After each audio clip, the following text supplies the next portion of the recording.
जर मी अमेरिकेत गेलो तर मी भारतीय असतो, तेव्हा मी भारताच्या राजधानीमध्ये असतो तेव्हा मी महाराष्ट्रीयन असतो, महाराष्ट्रामध्ये असतो तेव्हा मी मुंबईकर असतो, मुंबईत मी सांगतो मी सातारकर आहे, सातारमध्ये मी सांगतो कर्नाटकर आहे, कराडमध्ये मी सांगतो मी करवडीकर आहे. करवडीकर सांगण्याचा जो अभिमान आहे तो खरंच अंगावर शहारे येतात. माझी मुलगी पुढे बसल्या, तिला लहानपणापासून झोपेतून उठलं तुझं गाव कुठलं तर ती करवडी सांगते. तिला मी तेच सांगितले, आपण कुठेही गेलो तर आपलं गाव करवडी. या करवडी गावात हा सत्कार होतोय ते खूप आनंद वाटला.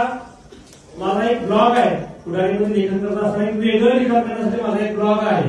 त्या ब्लॉगचं नाव पण तेच आहे, करवडीकराड.blogspot.com. 401 त्या ब्लॉगवर आठवणी आहेत माझ्या, तर गावाच्या पण खूप आठवणी आहेत. ब्लॉगचं नाव सुद्धा करवडीचं आहे.